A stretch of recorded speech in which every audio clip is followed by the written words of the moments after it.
Baik,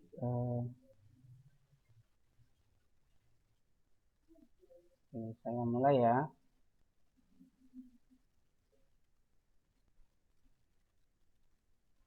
Ini ada baru gabung lagi.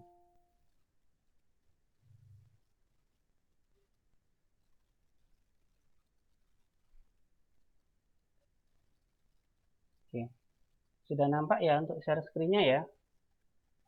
Kelihatan Ustadz. Oke, terima kasih. Oke.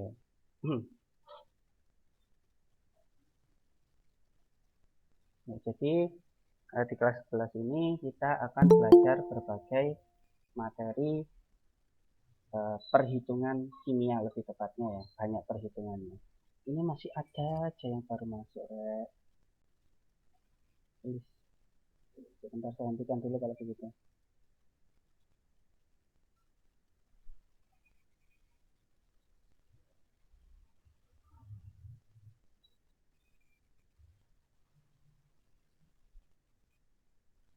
Oke.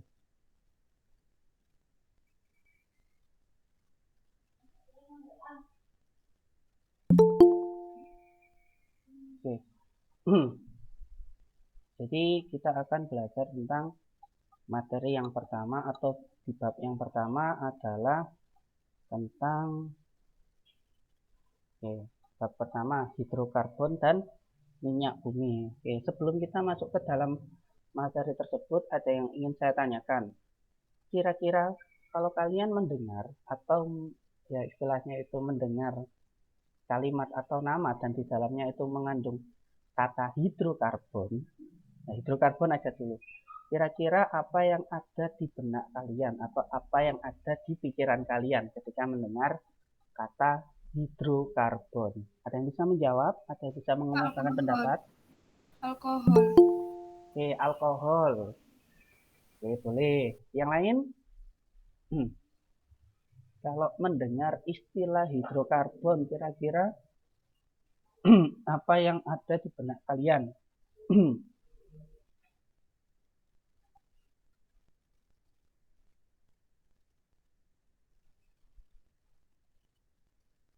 Nah, yuk yang lain. Masa nggak ada yang jawab? Senyawa, Gus. Mana? Senyawa?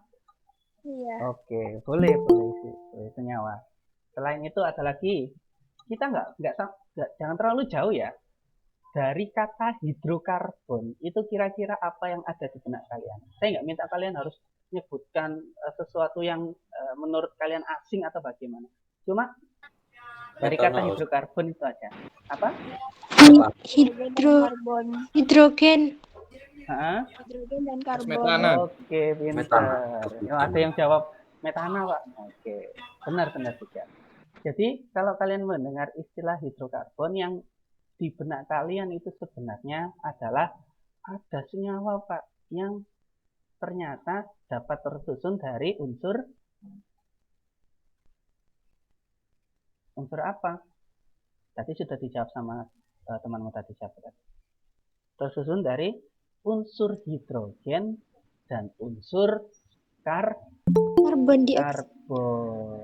Tanpa dioksida loh ya. Kalau karbon dioksida sudah berbeda lagi. Ini cuma hidrokarbon.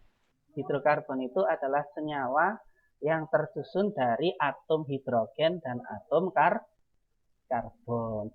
Ada yang bilang tadi metana, Pak. Gitu. Oke. Siapa yang bilang tadi metana? Coba sekarang saya tanya, kalau metana itu rumus kimianya apa? Kok dia termasuk contohnya hidrokarbon? Ada yang tahu nggak? Metana. Kenapa kok kamu menyebutkan metana? Ada yang tahu? Rumus kimia dari metana? CH4. Oke, CH4. Pintar. Ini sudah dipelajari ya dari sebelumnya. Jadi belajar dulu paling ya. Sebelum pembelajaran dimulai. Ya. Terima kasih. Berarti ini rajin belajar. Oke, terima kasih. Jadi metana itu adalah salah satu contoh dari senyawa hidrokarbon, dan metana adalah satu-satunya hidrokarbon paling sederhana. Paling sederhana itu berarti rumus kimianya paling sederhana, yakni CH4. Nggak ada yang selain CH4 yang termasuk senyawa hidrokarbon dengan rumus kimia paling sederhana. Oke. Selain metana, kira-kira ada apa lagi? Jangan jauh-jauh, di rumah kalian itu ada. Ada senyawa hidrokarbon di rumah kalian itu. Ayo, kira-kira apa? Sebutkan. Di rumah kalian. Nggak mungkin di rumah tetangga juga ada. Tapi di rumah kalian aja dulu. Di rumah kalian itu ada senyawa hidrokarbon. Kira-kira apa? Coba sebutkan. Dia hanya tergantung dari... Oke, pertanyaannya begini. Yang ada di dalam LPG atau LPG-nya? Di dalam LPG. Oke, yang ada di dalam LPG ya itu adalah senyawa hidrokarbon. Apa ya kira-kira yang ada di dalam LPG itu? Kok dia termasuk senyawa hidrokarbon? Ada apa di dalamnya? Di dalam ada gas. Ya, gas apa? Gas propana dan Butana. Oke, pinter. Anak-anak kelas 11 pinter-pinter ya. Langsung nyantol ya. Oke, jadi benar sekali di dalam LPG ya, yang terkandung di dalam gas LPG, di dalamnya ya, di dalam LPG itu adalah sebenarnya gas propana dan gas butana ya. Oke, gas propana dan butana itu dimanfaatkan dengan tekanan sekian sehingga dia berubah wujud dari gas menjadi cair. Gas propana dan butana sendiri itu tersusun dari unsur karbon dan hidrogen. Kalau propana rumus kimianya adalah, ada yang tahu? Propana C3H8. C3H8. C3H8. Ya, kalian sudah belajar atau gimana ya? Kok sudah pinter ya? Nggak usah dilanjutkan deh kalau gitu. Lihat Google, Us. Oh, lihat Google, nggak apa-apa. Itu oke, nggak masalah. Oke, C3H8 itu adalah rumus kimia dari propana, pintar sekali. Kalau yang butana? C4H10. C4H10 ya. Kalau butana itu C4H10. Oke, pintar. Ada lagi selain LPG, hidrokarbon yang ada di dalam rumah kalian itu. Selain LPG apa, ayo?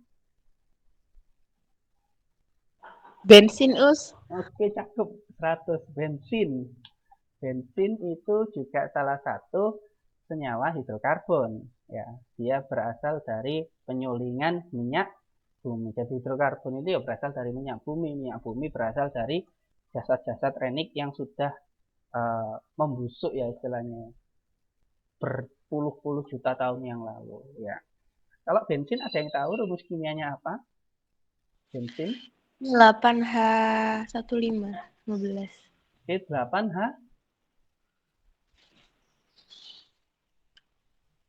C8H15. Yakin C8H15? Apa ya, Us? Bukannya C8H18? Oke, jadi komponen utama penyusun bensin itu yang pertama adalah isooktana C8H18 dan yang kedua adalah normal heptana. Normal heptana itu C7H16. Oke. Oke, dan sebenarnya masih banyak lagi senyawa-senyawa hidrokarbon yang ada di sekitar kita dan yang mudah kita jumpai yaitu tadi ada gas LPG yang tiap hari kita gunakan, kemudian ada bahan bakar kendaraan bermotor yakni bensin itu juga kita gunakan. Oke, lanjut ya.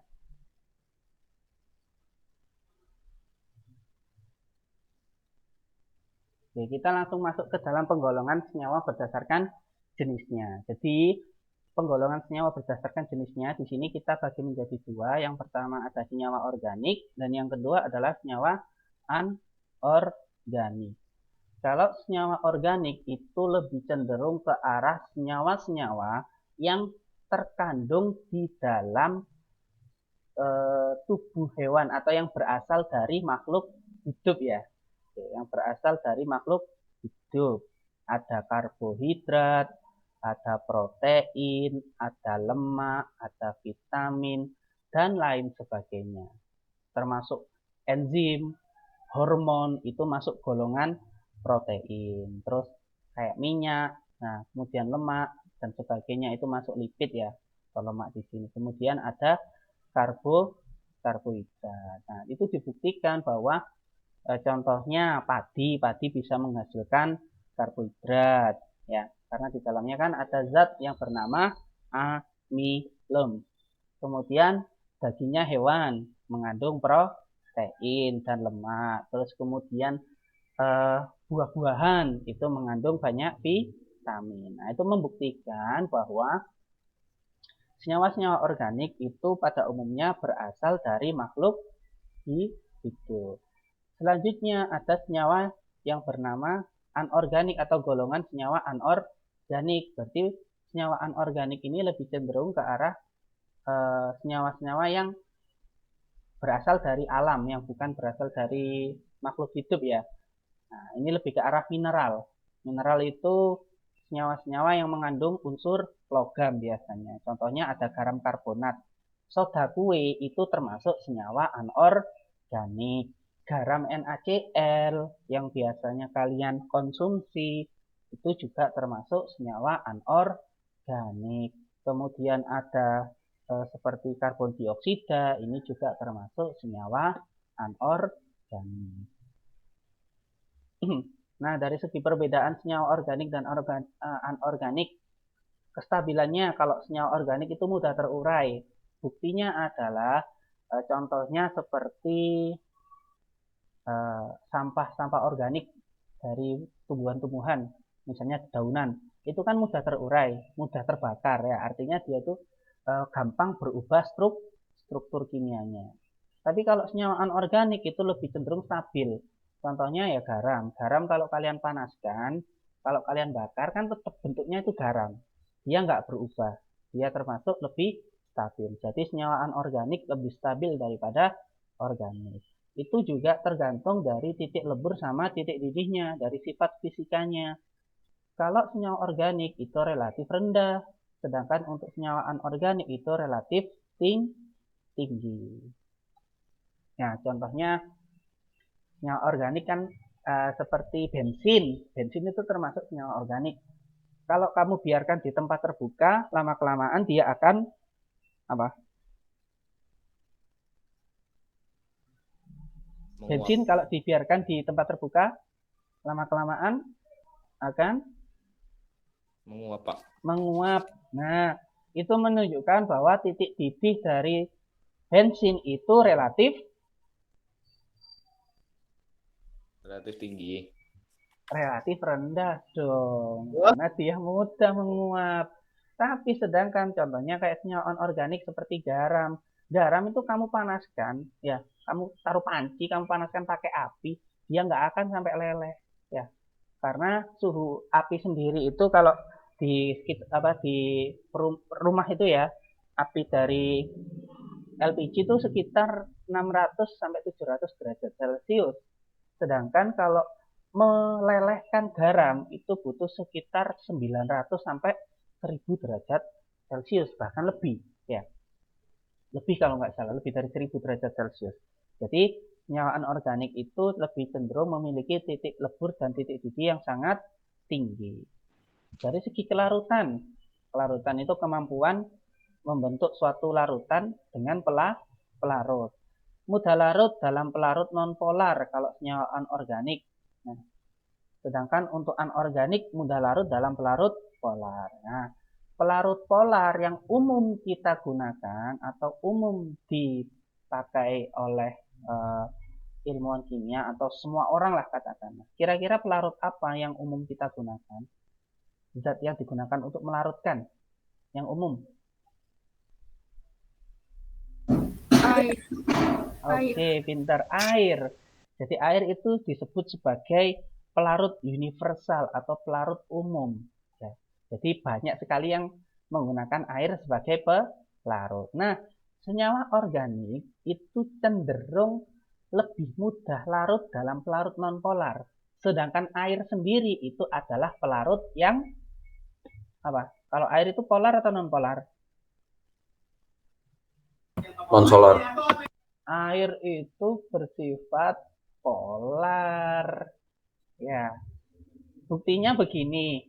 Kalau bensin kamu campur dengan air, kira-kira bercampur secara sempurna atau enggak?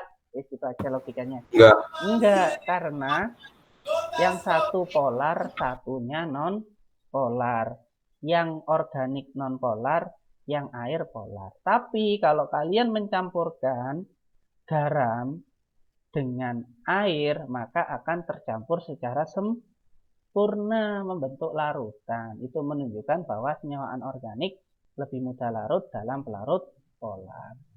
Kemudian kereaktifan. Kalau kereaktifan ini hubungannya dengan kemudahan suatu zat untuk bereaksi.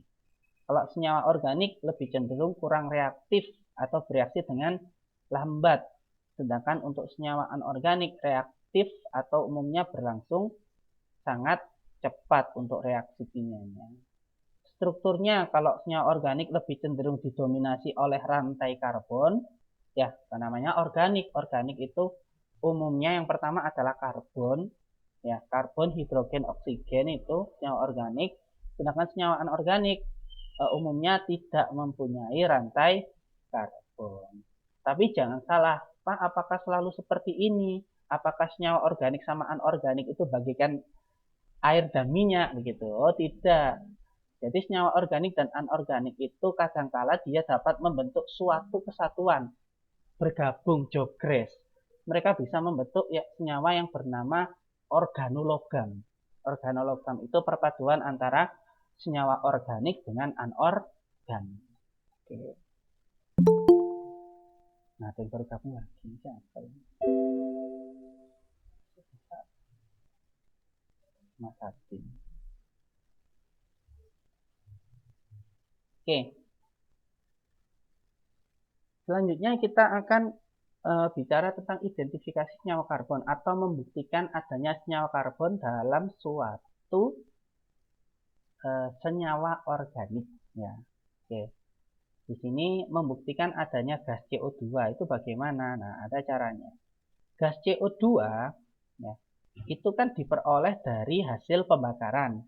Percaya atau tidak, uap yang kamu hembuskan atau istilahnya nafas yang kamu hembuskan itu sebenarnya kan mengandung apa? Karbon dioksida dan uap air. Itu berasal dari pembakaran apa?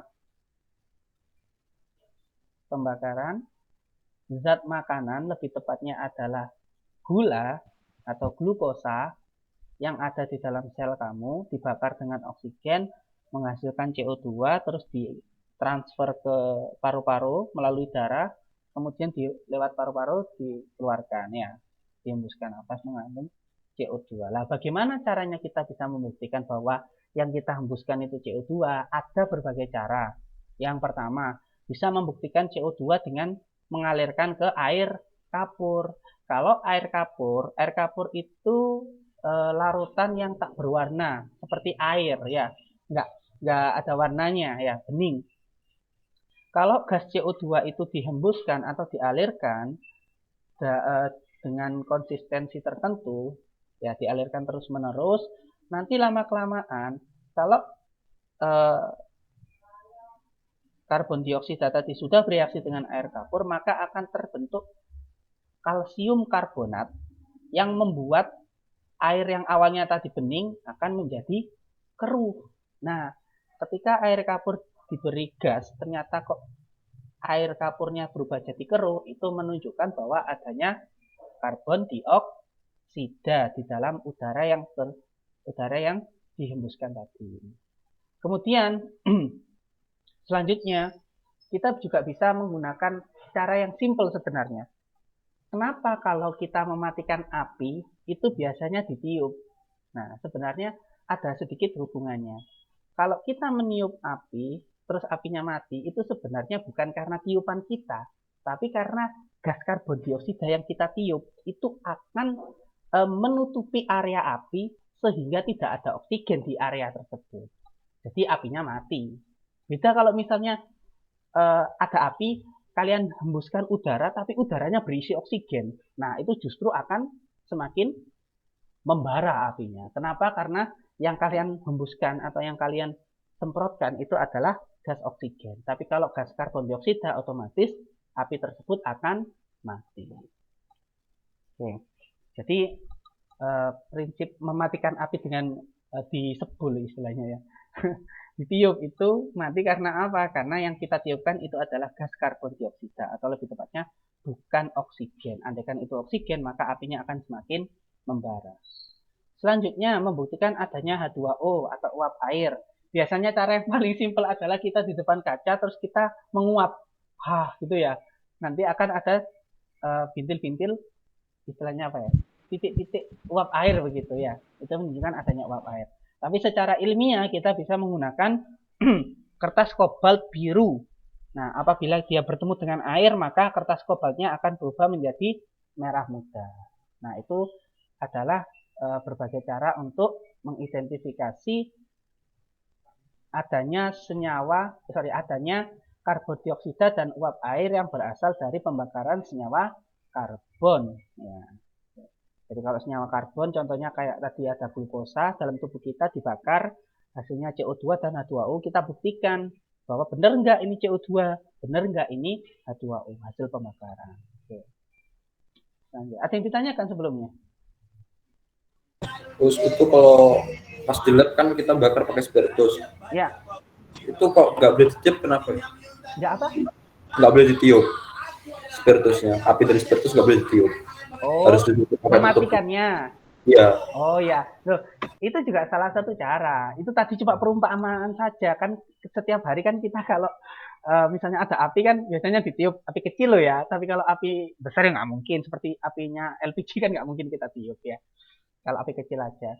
Kalau itu adalah salah satu istilahnya itu sikap dalam berlaboratorium atau bereksperimen. Jadi api yang kecil pun sebenarnya itu nggak boleh ditiup ya. Ada caranya. Kalau kalian menggunakan pembakar spiritus, itu kan ada tutupnya. Sebenarnya tutupnya itu berfungsi untuk mematikan api dari api spiritus itu tadi. Kenapa kok harus ditutup? Ya supaya menghindari kecelakaan. Takutnya begini, kalau kalian di laboratorium ada api dari pembakaran spiritus, tidak sengaja kalian nggak tahu ya apa cara mematikannya. Yang kalian tahu kan ditiup tuh. Nah, takutnya di sekitar area kalian bekerja di laboratorium itu tadi ada uap yang mudah terbakar. Misalnya uap alkohol. Kalau ada uap alkohol di area kalian bekerja terus tak sengaja kalian niup, terus apinya itu tadi menyentuh uap alkohol itu tadi, maka akan terjadi apa?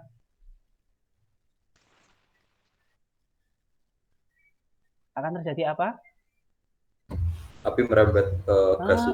Akan terjadi perambatan api atau bahkan bisa kebakaran. Nah, itu tadi. Jadi, kenapa kok kita mematikan pembakar spiritus itu ditutup? Nah, ditutup itu nanti otomatis apinya mati. Kenapa? Karena nggak ada oksigen yang dibakar. Nggak ada oksigen yang untuk membakar. Jadi otomatis mati apinya. Seperti itu.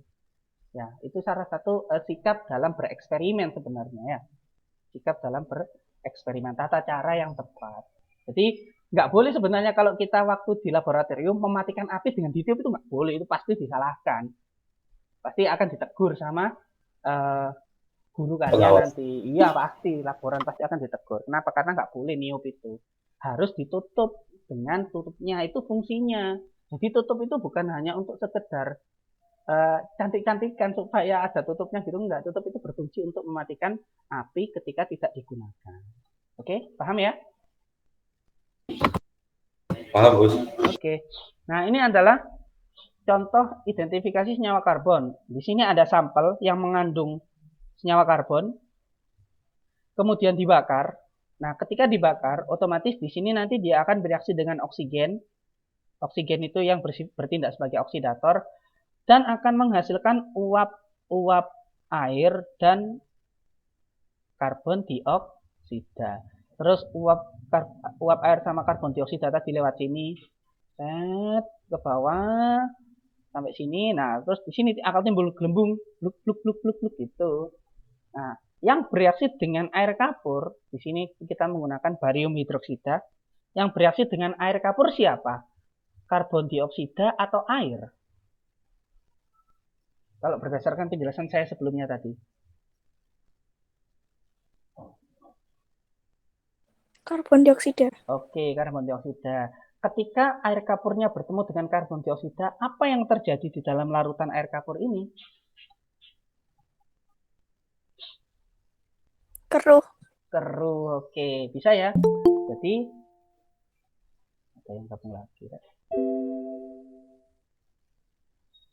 Bentar.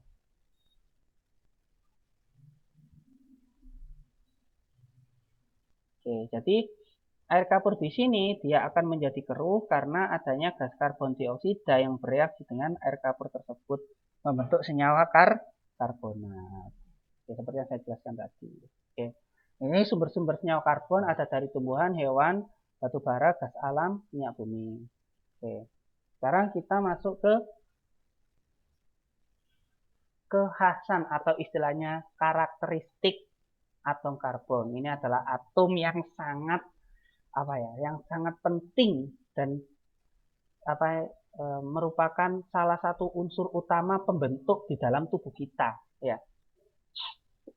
Tubuh kita mengandung karbohidrat, itu unsur utamanya adalah karbon, ya, bentuk rantai karbon. Kemudian protein ada enzim, ada hormon, ada lain-lain sebagainya, itu juga tersusun dari unsur karbon pada umumnya. Karena protein itu tersusun dari unsur karbon, rantai karbon. Ada lemak juga sama karbon semua. Ada vitamin juga sama karbon semua. Maka dari itu karbon di sini diistimewakan, ya. Kita akan mencari kenapa sih kok bisa karbon itu sangat penting dalam kehidupan kita, atau bahkan karbon itu tidak bisa lepas dari tubuh kita, begitu. Di kulit kita ini ada banyak sel, ya, dilapisi oleh berbagai membran dan sebagainya. Itu juga berasal dari unsur karbon. Ya memang nggak karbon pure semua karbon, cuman ya ada hidrogen, ada oksigen, tapi itu ada lagi. Tapi pembentuk atau unsur utama yang terkandung di dalamnya adalah unsur karbon. Oke.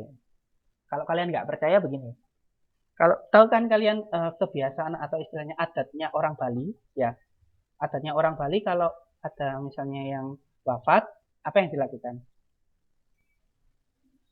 Kremasi. Dikremasi.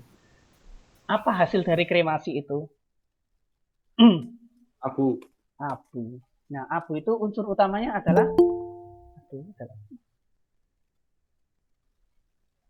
ya, abu tadi unsur utamanya apa?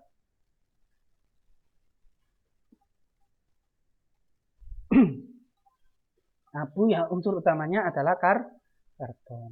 Ya, agak seri. Oke, karbon. Aduh, suara saya kok begini. Bentar.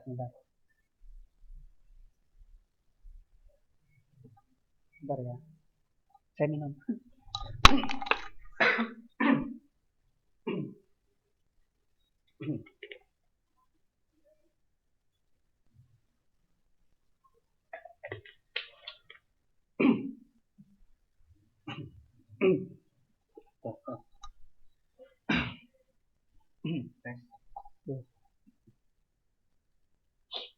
Oke, tambah lagi. Oke. Karbon itu adalah unsur yang dalam sistem periodik terdapat di periode kedua dan pada golongan 4A. Ini sudah kita pelajari di kelas 10 ya, tentang sistem periodik unsur. Dan dia memiliki nomor atom 6 dan nomor massa 12. 6 ini artinya jumlah proton, sedangkan 12 ini artinya adalah jumlah proton ditambah dengan jumlah neutron. Terus elektronnya di mana, Pak? Elektronnya di sini juga. Kalau dia netral, maka jumlah proton sama dengan kalau dia netral, maka jumlah elektron akan sama dengan jumlah proton. Jadi jumlah elektronnya 6. Sehingga dikonfigurasikan 1s2, 2s2 sama 2p2. Kalau kita total 2 tambah 2, 4 tambah 2, 6. Ada 6 elektron. Dan 2s2, 2p2 ini disebut sebagai elektron valensi. Apa itu elektron valensi? Ada yang ingat? Elektron valensi adalah elektron yang berada pada kulit terluar dari suatu atom. Jadi di sini karbon punya 4 elektron valensi. Oke. Nah, ini apa sih keistimewaannya atom karbon? Kenapa dia bisa selalu ada di kehidupan kita, nggak bisa lepas dari kehidupan kita? Nah, kalau dilihat dari segi sifat fisika dan kimianya, nah karbon itu mempunyai 4 elektron valensi. 4 elektron valensi itu dapat berikatan dengan 4 atom yang berbeda. Bahkan bisa berikatan dengan atom karbon juga, membentuk suatu rantai karbon. Jadi kalau kita tuliskan secara sederhana begini. Karbon punya 4 elektron valensi, artinya dia bisa berikatan sebanyak 4 ikatan kovalen. Nah, ini juga bisa sama karbon. Nah, terus ini bisa sama karbon lagi. Dan seterusnya sampai sangat panjang bisa. Atau begini, dia bisa mengikat 4 atom yang berbeda. Misalnya ini dengan hidrogen, ini dengan atom Br atau bromin, ini dengan klorin atau Cl, kemudian ini dengan fluor atau F. Nah, ini juga bisa. Dia berikatan dengan 4 atom yang berbeda. Atau dia juga bisa berikatan rangkap 2 ataupun rangkap 3. Karbon juga bisa berikatan rangkap dengan karbon yang lain juga, seperti ini. Nah, ini dia berikatan rangkap 2. Atau begini, dia juga bisa berikatan rangkap 3. Nah, gini. Yang terpenting adalah karbon selalu punya 4 elektron valensi. Itu yang harus kalian ingat-ingat. Jadi dia bisa membentuk 4 ikatan kovalen. Bisa membentuk rantai karbon yang panjang, bisa rangkap 2, bisa rangkap 3, ataupun bisa berikatan dengan 4 atom yang berbeda. Ini bisa diisi misalnya ini hidrogen, nah, ini hidrogen, begitu. Ini Cl dan sebagainya. Oke, dan seterusnya. Oke. Selanjutnya atom karbon relatif kecil ya, karena ukuran kecilnya itu bisa dilihat dari jumlah kulitnya. Karbon kan punya 6 elektron. Jadi kalau dalam konfigurasinya adalah 1s2, 2s2, 2p2. Ada 2 kulit di sini, kulit 1 dan kulit 2. Jadi tergolong relatif kecil dari diameternya. Oke. Jadi kalau misalnya ini digambarkan ya, ini intinya. Ini adalah kulit pertama, kulit 1, ini adalah kulit kedua. Ya, ada yang tanya kan? Nggak jalan. Dalam? Screen-nya ini nggak jalan. Tuh, screen-nya nggak jalan. Enggak, dari tadi di atom karbon. Oh ya, sebentar. Kenapa ya kok nggak jalan ya? Bentar, saya hentikan dulu kalau begitu.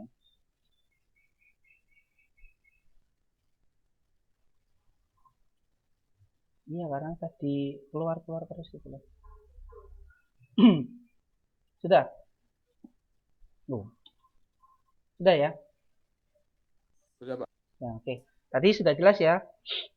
Kalau karbon mempunyai 4 elektron valensi bisa membentuk seperti ini. 4 ikatan kovalen. Bisa berikatan dengan karbon yang lain membentuk rantai. Ini yang saya jelaskan tadi. Kemudian dia juga bisa membentuk ikatan rangkap. Bisa rangkap 2. Salah ini. Bisa membentuk rangkap 2. Nah, begini. Yang penting ikatan kovalennya harus 4 ya. Bisa membentuk rangkap 3. Nah, begini. Rangkap 3 ya. Oke. Nah, ini adalah keistimewaan dari atom karbon. Kemudian atom karbon relatif kecil karena dia cuma memiliki 2 kulit. Satu kulit pertama dan kulit kedua. Gambarnya jelek ya. Karena pakai mesin. Kemudian selanjutnya atom karbon dapat membentuk rantai karbon. Sudah jelaskan ya. Dia bisa membentuk atom karbon yang sangat panjang. Contohnya tadi. Bensin isooktana. Dia bisa membentuk rantai dengan karbon sejumlah 8. Jadi di sini C-nya sederet sampai 8. Ada juga misalnya minyak. Minyak itu bisa sampai 17. Ya. Atau misalnya aspal. Aspal itu bisa sampai C40 bahkan ya. Sampai C40. Oke. Selanjutnya kedudukan atom karbon. Nah, ini yang harus diperhatikan. Dalam susunan rantai karbon, atom karbon itu memiliki kedudukan yang berbeda. Ada yang disebut sebagai atom karbon primer. Ada yang disebut sebagai atom karbon sekunder. Nah, atom karbon primer itu adalah atom karbon yang terikat pada satu atom karbon yang lainnya.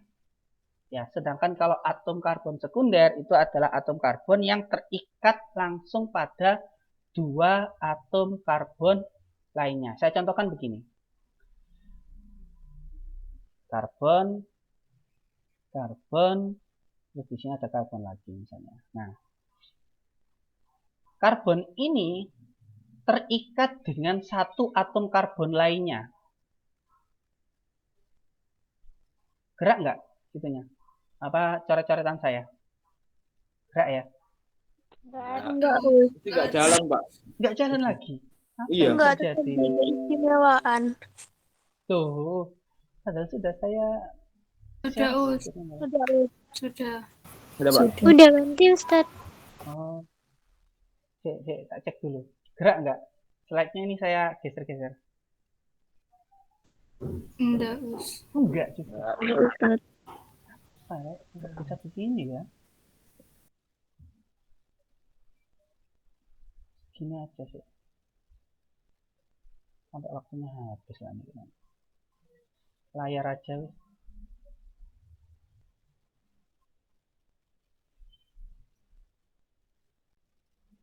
Nih, keluar nggak?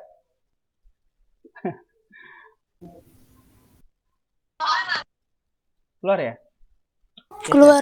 Bisa geser ya? Keluar Ustadz. Bisa geser ya? Oke, kita kembali lagi. Kedudukan atom karbon. Jadi, anggaplah ini karbon 1, ini karbon 2, ini karbon 3. Nomor ya ini ya, nomor ya, bukan primer, sekunder, tersier, ataupun kuaterner. Karbon 1 itu terikat dengan karbon kedua, benar atau salah? Benar ya? Ya, Us. Benar. Berarti dia terikat kepada berapa karbon? Karbon 1 loh ya. Terikat kepada satu karbon saja. Berarti karbon 1 ini termasuk karbon ini termasuk karbon primer. Karena dia hanya terikat dengan satu atom karbon yang lainnya. Paham?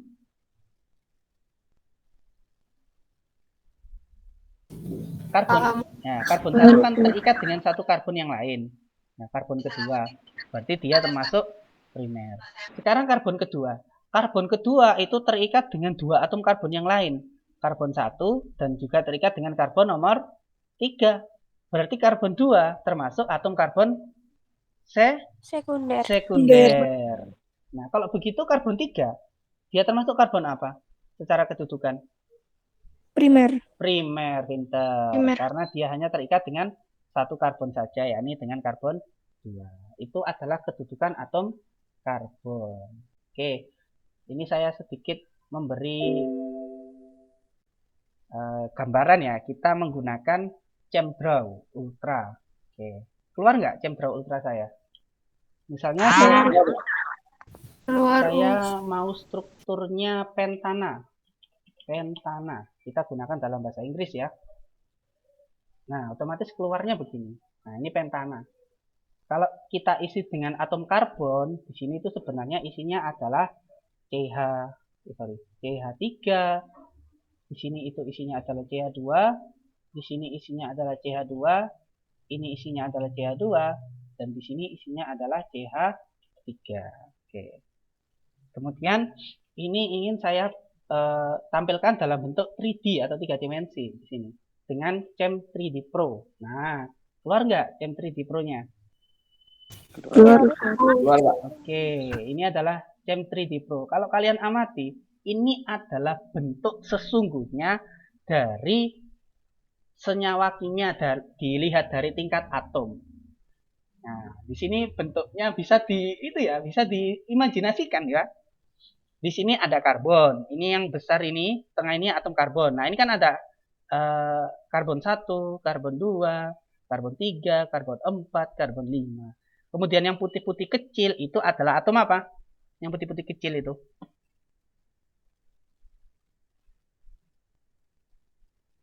Yang putih-putih kecil itu atom apa? Ada yang tahu?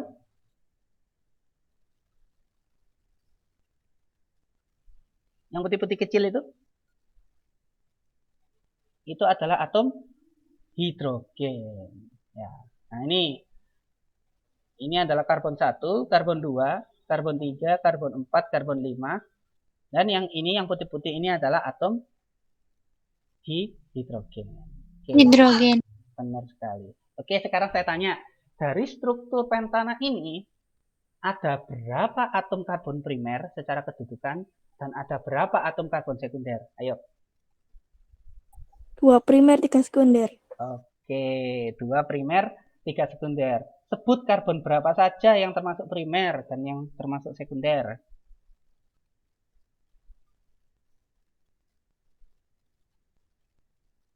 Karbon primernya adalah karbon nomor 1 sama karbon 1 dan 5. 1 dan 5. Sedangkan yang sekunder ada 2, 3, 2, 3, 2, 3, dan 4. Oke, pintar. Sip. Nah. Oke, stop dulu. Saya delete. Nggak bisa ya.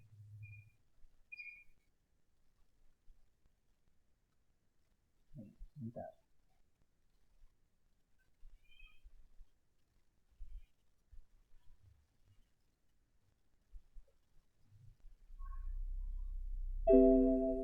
Nggak mau dihapus sih. Ya udah, biarin, nggak apa-apa. Kita nanti tambah jendela aja. Oke, selanjutnya kita akan membahas tentang karbon tersier dan kuarterner. Oke, ini kalau saya tambahkan lagi, ya, di sini saya mau tambahkan atom karbon lagi di sini. Set. Kemudian di sini tak tambah begini, set. Tak tambah begini, set. Bingung nggak ya kalian ya? Nggak ya?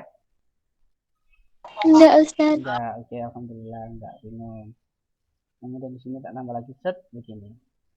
Di sini berisi CH3, di sini berisi CH3, di sini berisi CH, di sini berisi CH3. Oke. Nanti untuk kenapa kok ini CH3, CH2, CH3 dan sebagainya itu nanti taunya dari mana? Dari jumlah ikatan kovalennya. Karbon di sini cuma berikatan satu ikatan kovalen dengan karbon yang sebelahnya. Otomatis sisa berapa? Kan sisa 3. Berarti 3-3-nya dipakai hidrogen. Karbon yang sebelah sini misalnya CH2 di sini. Kenapa kok harus CH2? Kenapa? Karena karbon ini sudah berikatan sebanyak 2 ikatan kovalen. Yang kanan 1, yang kiri 1. Berarti sisa 2. Maka 2-nya diisi oleh hidrogen. Dan seterusnya. Kalau yang tengah ini, karbon ini punya 4 ikatan kovalen. Ya, dia sudah nggak punya lagi sama hidrogen. Makanya nggak ada hidrogennya. Ya, seperti itu. Oke, saya coba paste di sini. Oke, ini harusnya hilang ya. Bentar, saya new dulu. Oke, sip. Nah, ini lebih bagaimana lagi nih ya bentuknya ya. Nah, strukturnya rumit ya? Terlalu rumit bagi kalian? Ya. Iya, Ustaz. Oke, saya revisi kalau begitu. Kayaknya kok terlalu rumit bagi kalian ini. Sebentar. Oke, ini aja kita hapus. Nah, enak kan belajar kayak gini kan? Pakai apa ini? Draw. Iya, Ustaz. Oke. Nggak tahu ini hapusnya pakai apa ya. Close window gini aja. No. Oke, saya new aja. Saya lupa. Oke. Kalau begini lebih mudah dipahami kayaknya. Ya, lebih sederhana. Oke. Oke, bentar. Saya cari yang pas supaya kelihatan semua untuk atom karbonnya. Oke. Saya rotate. Nah, pelan-pelan di sini karbonnya sama karbon nomor 1. Oke. Atau malah bingung ya kalau ada angkanya begini ya. Saya stop dulu aja. Begini. Nah. Oke, begini aja dulu. Oke. Tentukan ada berapa jumlah atom karbon primer, sekunder, dan tersier. Coba, ayo. Ada berapa? Primernya ada berapa?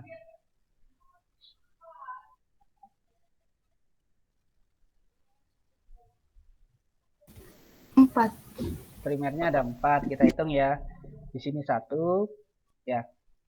Di sini 1. Kemudian 2. 3. 4. Oke. Sekundernya ada berapa? 2. 2. Bentar, di sini ya. 1, 2. Tersiernya ada berapa?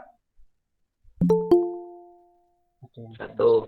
tersier ada berapa? 1, Pak. 1. Mana ada tersier? Di mana? Nggak ada. Tersiernya nggak ada ya. Tersiernya 0 berarti. Kuarternernya? Kuarterner ada berapa? Otomatis kan tinggal sisanya, Rek. Kan ini 1, 1, 1, 2, 3, 4 punyanya primer. Terus sekundernya ada 2. Kan cuma sisa ini doang. Berarti ini sebagai apa ini? Ayo. Quaterner. Kuarterner. Karbon nomor 3 ini mengikat 4 atom karbon yang berbeda. Ya. Nah, C3 kan mengikat C2, C7, C4 sama C6. Berarti C3 ini adalah atom karbon Quaterner. kuarterner. Oke. Kalau yang tersier itu gimana terusan, Pak? Yang tersier. Oke, tak gambarin yang tersier kalau gitu. Kalau mau gambar tersier, ini cukup tak hapus saja. Nah, ini sudah jadi tersier. Nah, ini tersier. Nah, ini ada yang tersier. Tersiernya yang karbon nomor berapa? Tersiernya karbon nomor berapa? 3. 3. Ya jelas ya, sudah mengikat 3 atom karbon. Bagaimana untuk kedudukan atom karbon, primer, sekunder, tersier, dan kuarterner? Bisa dimengerti ya. Kalau karbon primer itu dia mengikat 1 karbon, kalau sekunder mengikat 2, kalau tersier mengikat 3, kalau kuarterner mengikat 4. Sebenarnya gampang, cuma belajar urutan angka dari primer sampai kuarterner. 1, 2, 3, 4. Ya, diingat-ingat ya. Nah, untuk atom, kedudukan atom karbon. Oke, kita lanjutkan kalau begitu. Ini tadi sudah. Nah, ini juga sudah ya. Nah, sekarang kita belajar tentang bentuk rantai dan jenis ikatan. Nah, bentuk rantai, bentuknya itu dibagi menjadi 3. Ada alifatik, ada alisiklik, dan ada aromatik. Untuk aromatik ini mungkin saya skip dulu. Kita fokus di 2 ini dulu aja ya. Alifatik sama alisiklik. Simpelnya begini. Kalau alifatik itu bentuknya adalah rantai terbuka. Rantai terbuka itu gimana, Pak? Nah, kayak gini. Ini namanya rantai terbuka. Misal ya, karbon, karbon, karbon. Nah, ini namanya rantai terbuka. Ada ujung-ujungnya. Itu namanya alifatik. Tapi kalau alisiklik, namanya siklik. Siklik itu berarti gimana? Kalau siklik, circle. Berarti siklik. Berarti apa kalau siklik? Bulat. Nah, kalau ini kan rantainya namanya rantai terbuka. Kalau alisiklik berarti rantainya Tertutup. tertutup. Contohnya yang paling sederhana nih. Karbon dengan membentuk sudut segitiga. Nah, atau namanya siklopropana. Siklopropana ini termasuk hidrokarbon yang memiliki bentuk rantai alisiklik. Karena nggak ada ujungnya di sini, ya kan? Mana yang disebut sebagai ujung? Nggak ada. Nah, ini termasuk alisiklik. Bisa bedakan ya alifatik sama alisiklik. Selanjutnya dari jenis ikatan. Ada alkana, ada alkena, dan ada alkuna. Ini yang umum sekali kita dengar ya di kelas 11 di kelas 11 ini. Alkana, alkena, alkuna. Si kembar 3 ini. Oke. Bagaimana yang dimaksud sebagai alkana dan bagaimana yang disebut sebagai alkena dan alkuna? Secara sederhananya, kalau alkana dia itu rantainya atau rantai karbonnya adalah tunggal, ya, ikatan karbonnya adalah tunggal. Kalau alkena itu rangkap 2, kalau alkuna itu rangkap 3. Nggak ada yang tanya, Pak, yang rangkap 4 ada nggak ya? Yang rangkap 4. Rangkap Yang 4 ada nggak? tanya sekarang. Rangkap 4 nggak ada. Kenapa? Karena atom karbon kalau membentuk ikatan rangkap 4 dengan atom karbon yang lain, maka di sini akan terjadi yang namanya apa? Itu loh, salah satu prokes. Nggak boleh apa? Nggak boleh apa? Salah satu prokesnya COVID. Logikanya. Nggak boleh berdekatan. Nggak boleh berdekatan, nggak boleh berkerumun, nggak boleh kredit-kreditan. Sama Nggak boleh juga. rame-rame. Iya, elektron itu kalau disandingkan dengan elektron yang lain dalam pasangan ikatannya akan terjadi gaya apa? Dalam fisika, kalau kita menyebutnya kutub-kutub utara sama kutub utara, plus sama plus, kalau berdekatan akan terjadi apa? Gaya apa? Tolak menolak. Tolak menolak. Begitu juga dengan elektron. Ya. Elektron itu kalau disandingkan dengan elektron sebelahnya, secara pasangan ya, sebenarnya di sini akan terjadi gaya tolak menolak. Nah, antara ikatan yang satu dengan ikatan yang lain. Nah, gaya tolak menolak paling maksimum itu dimiliki oleh alkuna. Rangkap 3, ibaratnya masih dimaklumi lah. Bergerombol 3 orang, ibaratnya kayak gitu. Tapi kalau sudah 4, nah ini sudah kena. Ibaratnya wis nggak boleh, ini aturannya nggak boleh, maksimum cuma 3, seperti itu ibaratnya. Jadi tidak mungkin untuk karbon berikatan rangkap 4 dengan karbon yang lain karena terjadinya kredit di dalam pasangan atau di dalam ikatan karbon tersebut. Ya, oke. Sangat kredit, sangat nggak bisa akan terjadi gaya tolak menolak. Oke, paham ya? Selanjutnya, nah ini berbagai macam bentuk ikatan dan bentuk rantai karbon dalam hidrokarbon. Ada metana yang disebutkan tadi. Ini semuanya, ini kan sederhana ya, yang paling sederhana. Ini adalah senyawa hidrokarbon yang sederhana. Ini masuk golongan alkana karena belakang namanya adalah ana dan dia memiliki ikatan tunggal semuanya. Apalagi ini karbonnya juga cuma 1 sih. Ini yang paling sederhana. Etana, ini juga termasuk alkana karena ikatan karbonnya adalah ikatan tunggal. Kalau etena berarti ini sudah masuk apa? Alkena karena di sini rangkap 2. Terus etuna di sini termasuk alkuna karena rangkap 3. Kalau siklopropana ini dari segi bentuk ikatannya apa ini? Kalau nggak ada ujungnya begini. Ini kan melingkar toh. Alisiklik, benar. Ini adalah alisiklik. Nah, sip. Kalau yang begini berarti alifatik. Nah, ini loh yang dimaksud apa tadi? Yang belum saya jelaskan tadi. Apa satunya?